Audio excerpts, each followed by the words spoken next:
Hello and welcome to episode 660 of the Our Lady of Fatima podcast. It is my pleasure to be with you this evening. My name is Terrence M. Stanton. We are recording on Friday, September 22nd, 2023, in the year of our Lord Jesus Christ. Happy birthday, Dan Wolbert. Let us begin with the Friday prayer to the Most Blessed Virgin Mary to obtain love towards her and Jesus Christ by the great saint and doctor of the church, Alphonsus Liguori. O Mary, I already know that thou art the most noble, the most sublime, the most pure, the most beautiful, the most benign, the most holy, in a word, the most amiable of all creatures. O that all knew thee, my lady, and loved thee as thou dost merit. But I am consoled when I remember that in heaven and on earth there are so many happy souls who live enamored of thy goodness and beauty. Above all, I rejoice that God himself loves thee alone more than he loves all men and angels together. My most amiable queen, I, a miserable sinner, love thee also, but I love thee too little. I desire a greater and more tender love towards thee, and this thou must obtain for me, since to love thee is a great mark of predestination, and a grace which God only grants to those whom he will save. I see also, my mother, that I am indeed under great obligations to thy Son. I see that he merits infinite love. Thou, who desirest nothing else but to see him loved, hast to obtain me this grace above all others. Obtain me great love for Jesus Christ. Thou obtainest all that thou willest from God. Then be graciously pleased to obtain me the grace to be so united in the divine will that I may never more be separated from it. I do not ask of thee earthly goods, honors, or riches. I ask thee for that which thy heart desires most for me. I wish to love my God. Is it possible that thou refusest to second this my desire, which is so pleasing to thee? No, thou already helpest me. Already thou prayest for me. Pray, and cease not to pray until thou seest me safe in heaven, beyond the possibility of evermore losing my Lord, and certain to love him forever together with thee, my dearest mother. Today, friends, we're going to take a look at part one of a series of articles at 1peter5.com by Caterina Lorenzo Molo, PhD, entitled The 1978 Investigation into Vatican Freemasonry, Discovering the Smoke of Satan.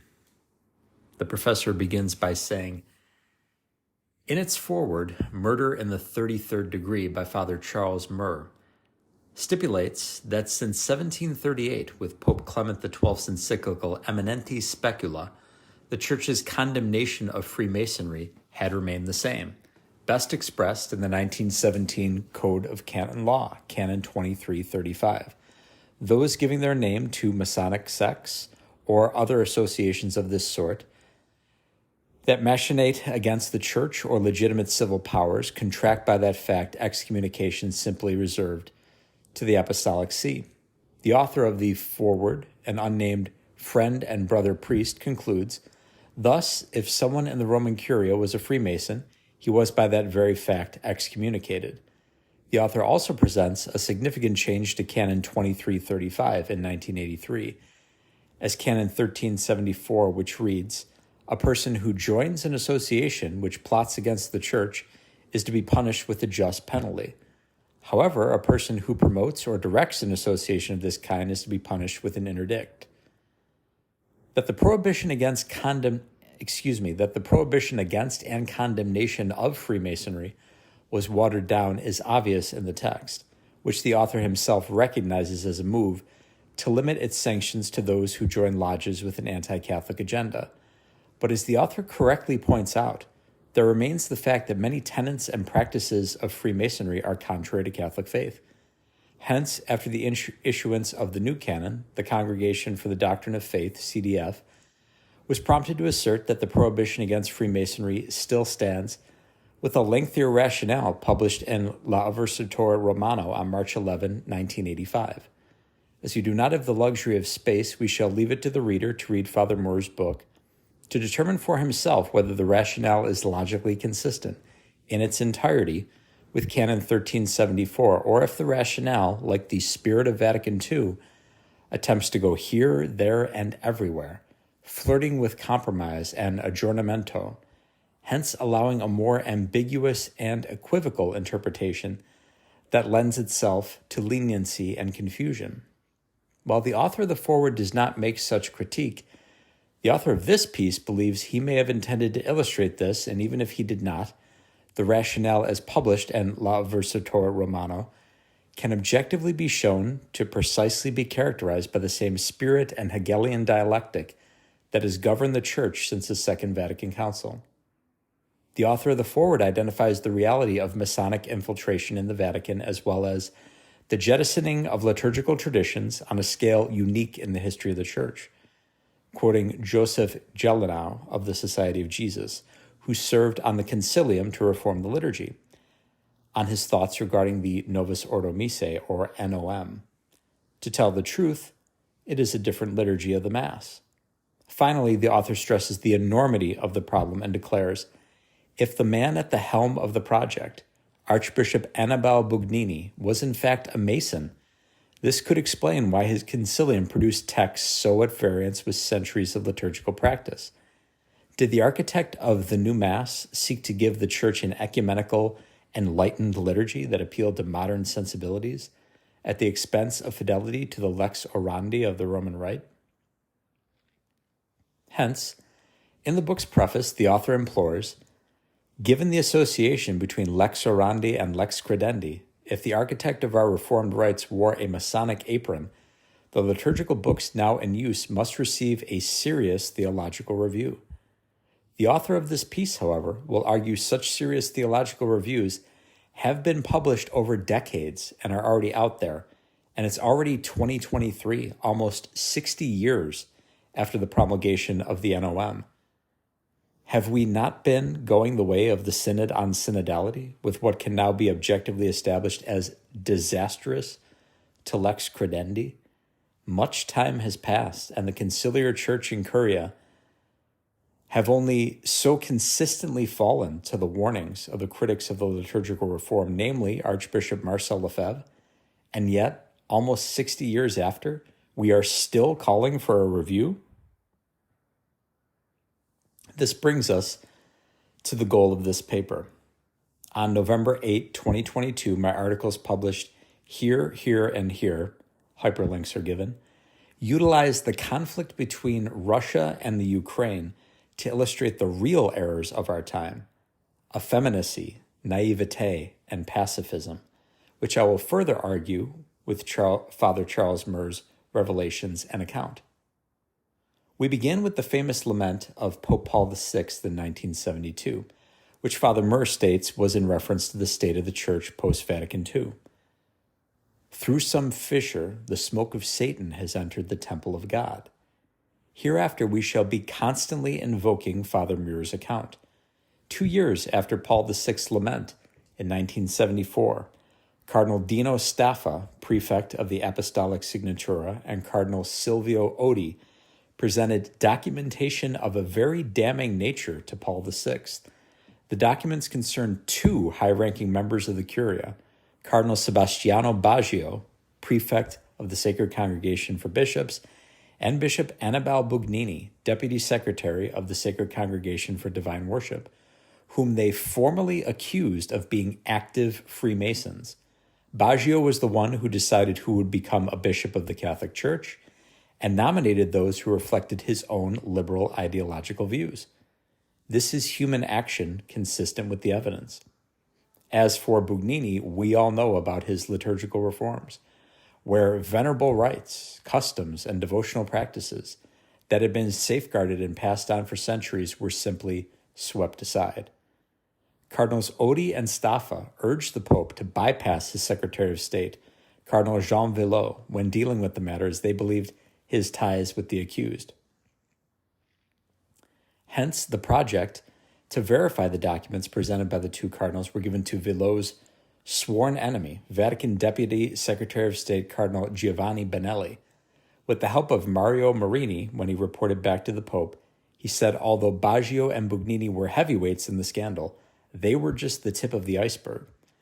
To Benelli's disappointment, as he explained at length, the Pope remained silent. Expressing Benelli's thoughts, Father Murr asked, if he was disinclined to speak about the results, how much more reluctant would he be to act? Nonetheless, Benelli pushed forward and declared, "This calls for a top-to-bottom, bottom-to-top inquiry, a canonical visitation of the entire Roman Curia." To Benelli's delight, the Pope accepted the man he proposed for the job, Archbishop Edouard Gagnon. But all did not go smoothly. Archbishop Gagnon went through hoops and hurdles, both in terms of getting an audience with the Holy Father, as well as getting him to act, given the damning evidence. His first attempt was on May 16, 1978. A good year for me. That's the year I was born. Father Muir narrates how the Archbishop was certain His Holiness will be so motivated to act and act swiftly, as he was confident of the evidence. But thrice the Vatican canceled the meeting, stating the Pope was indisposed.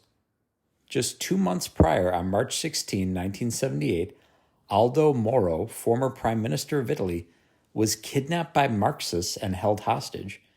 Father Muir explained how this deeply wounded his closest friend in the world, Giovanni Battista Montini, Pope Paul VI. So affected was the Holy Father that he offered himself to the kidnappers in exchange for Moro. 54 days later, Moro's bullet-riddled body was found, and as Father Muir stressed, his brutal death hit Pope Paul VI harder than almost anything had ever hit him in his life. So wounded was he, within the Vatican, the word depression was a term to be avoided assiduously. Those closest to the Holy Father noted that he was suffering from melancholia. But finally, on May 16, 1978, Paul VI would see the damning evidence. The following are some direct quotes from Father Muir's book of his narration of how Archbishop Gagnon presented some of this damning evidence to the depressed pontiff. In 1972, Secretary of State Cardinal Jean Villot fought tooth and nail for this man, one of his closest friends and political allies, to be named prefect of the Sacred Congregation for Bishops. Holy Father, a Freemason naming every new bishop in the world, many of them guaranteed a cardinal's hat and a vote in the next papal election. Cardinal Staffa told me that in 1972 and again in 1975, in his capacity as prefect for the Supreme Tribunal of the Apostolic Signatura, he and Cardinal Oddi came to speak with Your Holiness about this very man and about Archbishop Annibale Bugnini. They supplied Your Holiness with evidentiary documentation to verify these extremely serious accusations. They indicated that both men were, and I presume still are, Freemasons, and that many of those connections lead straight to the Institute for the Works of Religion, the Vatican Bank. To this the Holy Father replied, "This is indeed true. The reports concerning Archbishop Bugnini were well-founded, on the basis of which we decided to send His Excellency to Iran as our nuncio. The matter has been dealt with. We see no need to revisit it." At the same time, the Pope argued, Cardinal Baggio, who was also accused of Freemason by Cardinals Oddi and Staffa, had remained as Baggio himself and Villot denied the accusations. Finally, the Holy Father declared, "Dear brother, you have before you a tired and old man who stands at the threshold of death and prepares himself these days to meet his Creator and to answer for his sins and faults. Referring to Gagnon's documents, we beg you to guard all of this, your invaluable research. Keep it in your custody. Do not leave it here with us. When we cease to be the great burden we have become to this sacred office, you will please to take this entire matter to our younger and stronger successor." If I could jump in here for a moment. Far be it from me, a weak, sinful man, to say anything negative about Paul VI. And his personal culpability in all of this is known only to the Lord. He has been declared a saint, although there have been many questions about his canonization in the Catholic Church, especially the kind of streamlined, easier process to become a saint, you might say, that's been going on for the last several decades, if that is an infallible practice of the Church or not. Be that as it may. It's the bishop's responsibility, the Bishop of Rome's responsibility, the Pope, the Supreme Pontiff of the Universal Church, to defend the faith. That's job number one.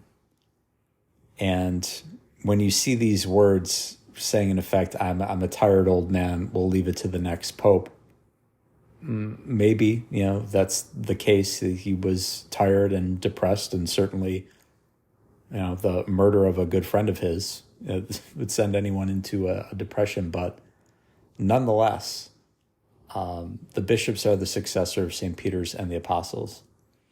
And the Holy Father in particular has to defend the faith. So let's pray for a return to that acknowledgement by not only all of the bishops in the church, but especially the Pope. Defending the faith is number one. Once again, far be it for me to judge the Pope or any human being, right? Like Pope Francis says, who am I to judge? And, Jesus is the just judge and the King of mercy, and he judges everyone perfectly. But I'm just saying, from an objective standpoint, that's the Pope's duty. The Pope's duty is to defend the faith above all else. The article continues. It is interesting to note how Paul VI referred to himself, the great burden we have become to this sacred office. But the Archbishop insisted, hundreds of others can't wait another day. A Freemason names our bishops. The Vatican Bank is on the verge of collapse. The rector of the Lateran University is laundering millions through it every year. Your own Secretary of State, Holy Father, is your greatest adversary. All of this simply can't be ignored. To this, Paul VI replied, the proximate future, not the remote. Father Mur declared Edward Gagnon simply could not believe his ears, and said to Fathers Mur and Marino, he's complex, our Holy Father, the Pope. He's a man, I think, who would love to make everyone in the world happy and keep everyone in the world happy, but he's learned how impossible that is. As we argued in our previous article, here, a hyperlink is given, the council itself, as discussed by Roberto Di Mattei, was a case of the organized progressive minority worked with much greater force and efficacy than did the conservative minority. And how Paul VI himself, in his appearance at the UN after the council, championed pacifism, a movement founded by Joseph Stalin himself. In light of Our Lady's warning of the errors of Russia, the Pope, who supported the innovations and liturgical reforms of Bugnini and rolled out restrictions on the Mass of all time, was naive to Bugnini's maneuverings in promulgating the NOM, as well as Baggio's and Vallot's assurances. The evidence accusing them of Freemason was calumny.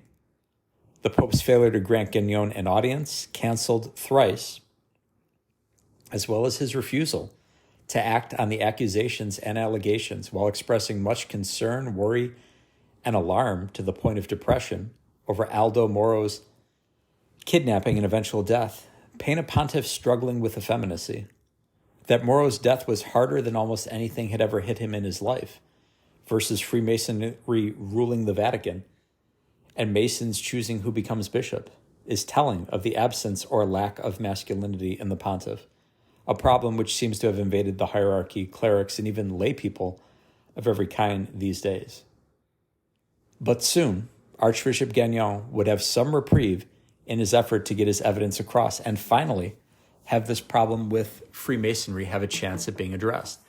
We cover this in our next article, together with why and how this was precisely a mere reprieve as the race to get the evidence presented and the smoke of Satan addressed from the top remained evasive and futile. And a note on the author, Caterina Lorenzo Molo, PhD, teaches at the University of Asia and the Pacific, UANP, a corporate undertaking of the Opus Dei. She is published in peer-reviewed journals such as the Journal of Business Ethics and the technologist site Hacker Noon. Other interests include Austrian economics, sound money, Bitcoin, Russia, and geopolitics. She discovered traditional Catholicism in 2020, attending masses at the SSPX with her husband and children, Isabella, Alessandra, Caterina, and Gianluca. What beautiful names. Like her patron saint, Catherine of Siena, she believes and prays that one day Archbishop Marcel Lefebvre will be elevated to the altars as a great saint and doctor of the church. Hear, hear. And I think a lot of people discovered tradition in 2020 when a lot of the Novus Ordo churches were being shut down and the SSPX were still offering masses, and people were going to traditional Latin masses, sometimes in secret. One of my great regrets in life, well, you could say one of my greatest regrets, but the Lord has a plan for everyone's life and everything happens for a reason. I wish I would have been raised with the traditional Latin Mass. I didn't know what I was missing for decades of my life and thought that the traditional Latin Mass was kind of a quaint tradition of years gone by. No, it's the perennial Mass of Holy Mother Church.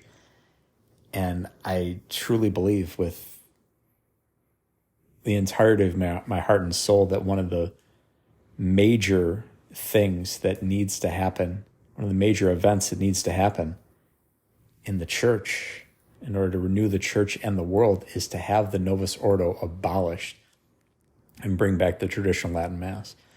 Because this isn't even a question anymore, friends. The man who is most responsible for the Novus Ordo coming into existence, the writing of it, was a Freemason. A wolf in shepherd's clothing, in other words, a man who was actually opposed to the Catholic Church and was sabotaging it from within. Do people know about that? Read Father Muir's book, Murder in the 33rd Degree. Read Taylor Marshall's book, Infiltration.